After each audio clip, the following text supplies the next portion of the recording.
Hey folks, welcome to Eigen Designs. I'm your host Mark, and I have got a great video for you today. It's a special one because it involves my 3-year-old son Andy, who just won't stop growing. So much so that he's outgrown his current crib and we need to build him a new bed. So my wife went online and found a design that she liked and said, hey, can you build this? So I hopped into SketchUp and built a 3D scale model of the bed, and then went down to my local hardware store and got some dimensional lumber and got to work. So in this video, I'll be going through the fabrication and the installation of this particular bed, hopefully getting Andy's seal of approval at the end. Stay tuned.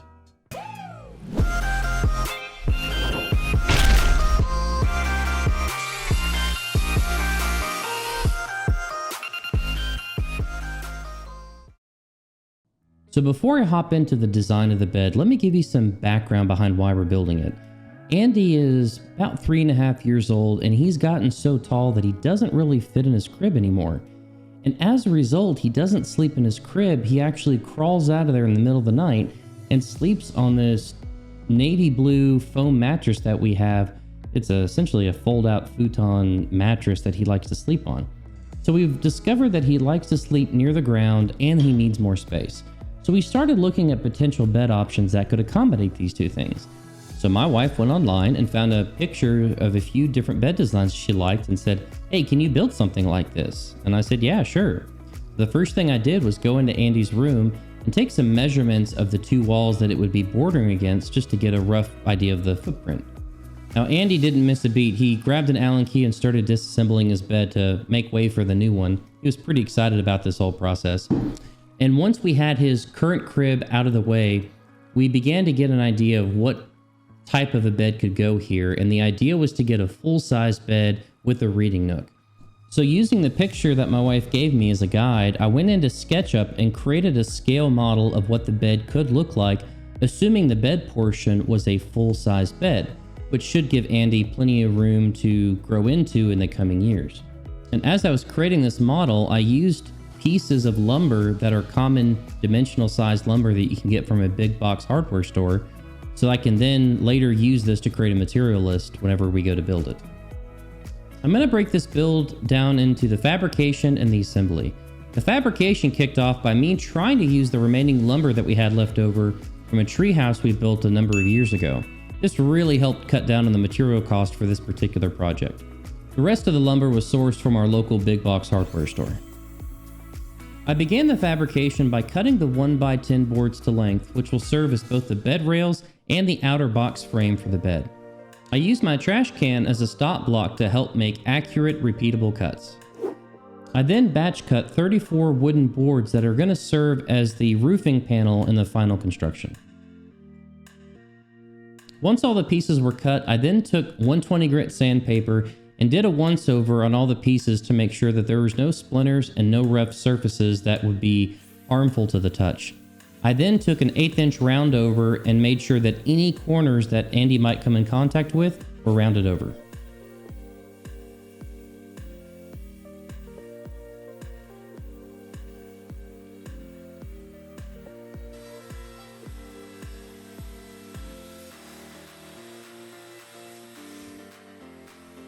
To join these different pieces together for this project, I've decided to use the Festool Domino. This is a new addition to my shop, and this tool creates a loose mortise tenon joint between two different boards, which creates a very strong union between two mating surfaces. Now, if you don't have one of these, you can use some pocket screws in lieu of this tool. That will work just fine.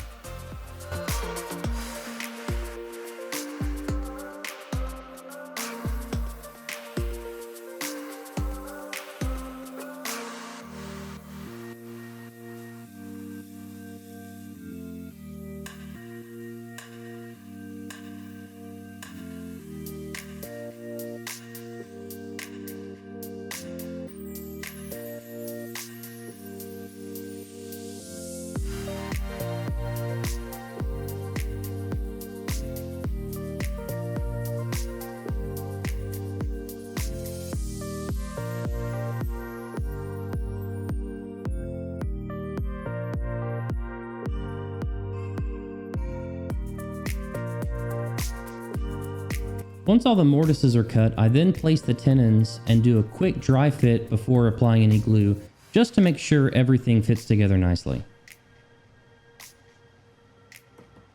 Watching these two pieces come together so perfectly is really satisfying.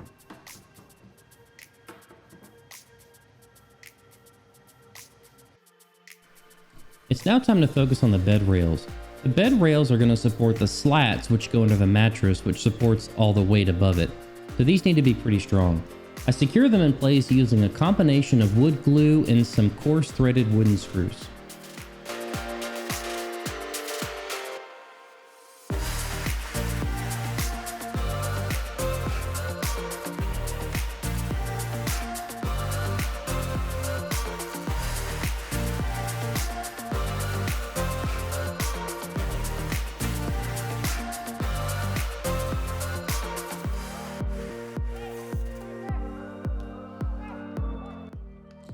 This design also calls for a guardrail to be erected around the perimeter of the bed to prevent Andy from rolling off the side. I evenly space the pickets 6 inches apart and then use a combination of wood glue and some 18 gauge brad nails to hold them in place.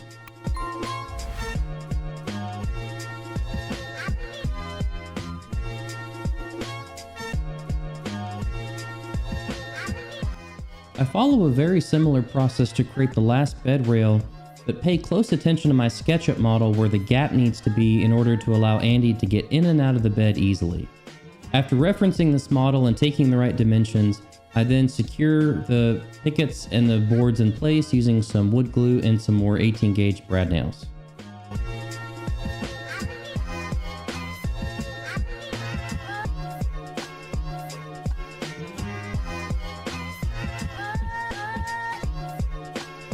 With this piece complete, the lower section of the bed is essentially done. So I turn my attention to the structural supports that are going to make up the roofing section of this particular bed design. There's 3 key pieces, with the largest being the center piece that has a 45-degree support. And to create these pieces, I'll be using some 2x4s, and I start off by sanding off all the rough edges and the burrs from each of the pieces prior to cutting them up. Once that was done, I head over to my miter saw and cut all the pieces to length, including a 45-degree angled support for this central piece. Once again, I'll be using my domino to join each one of these pieces together, although because this is a thicker piece of wood, I'm using a thicker mortise cut and a thicker tenon to join the pieces together.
One final thing I did before moving on to the assembly phase was to paint each one of the roofing shingles that we had cut earlier. I did this by laying out a tarp and using my HVLP sprayer just to put a nice coat of gray paint on each one of the roofing boards. I figured this would be easier to do it now while it's on the ground rather than wait until it's installed and try to paint upside down.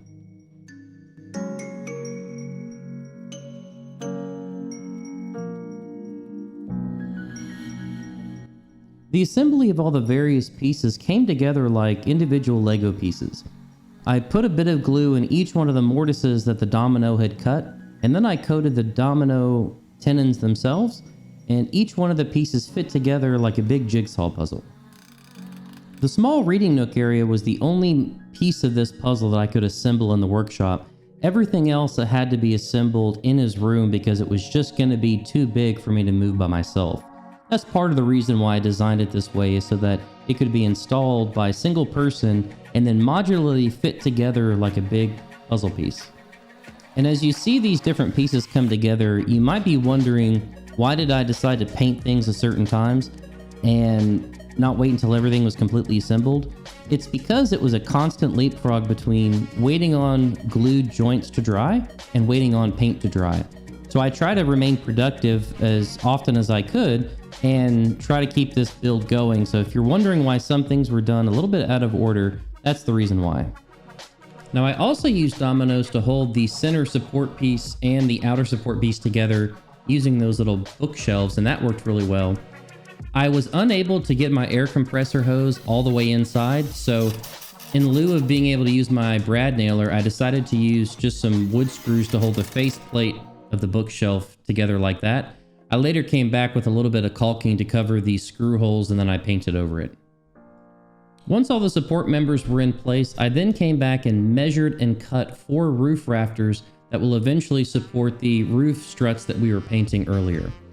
Now, to make sure that it wasn't going to go anywhere, I came back with some metal L brackets to reinforce each of the corners for the roof rafters.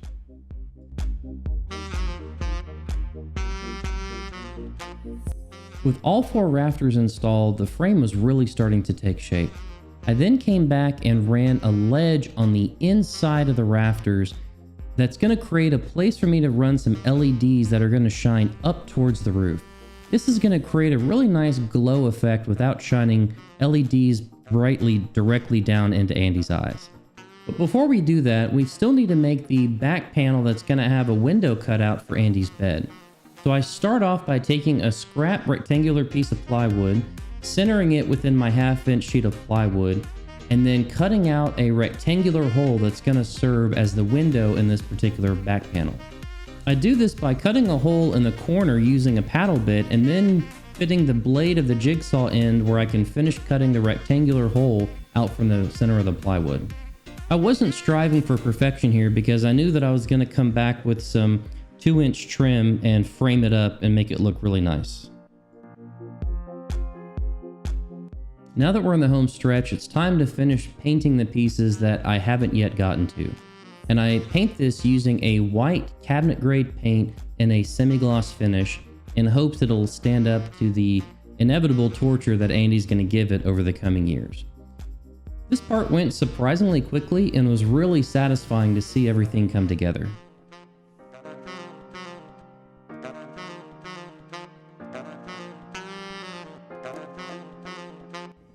Okay, now it's time to go back and finish off the LED installation process. I'll be installing a 50-foot strip today and connecting it to a flush-mounted button that Andy's going to have access to turn the lights on and off. I started off by drilling a hole that was wide enough to allow the cable to be fed through. And I have to say, this part of the process was a lot easier without the roof installed. Once that was cleaned up, I then peeled the adhesive backing off the LED strips and ran it along the ledge that we had previously installed. I have not had good experience with adhesive on LED strips, but the semi-gloss finish on the particular paint that I used made a really good, smooth, clean surface for it to adhere to, so I don't think this is going to go anywhere. Next, I drilled a hole for the flush-mounted button that was going to control the LEDs. Using some painter's tape really eliminates any of the tear out that you can sometimes get whenever cutting through plywood.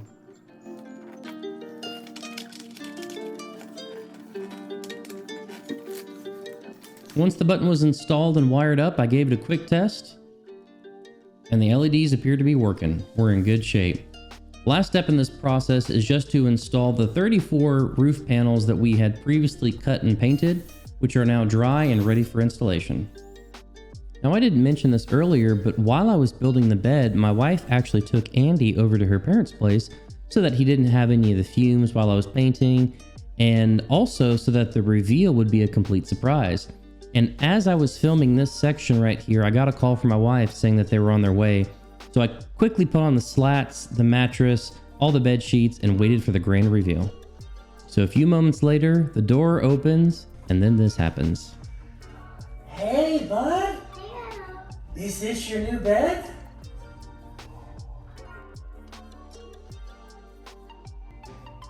What do you think?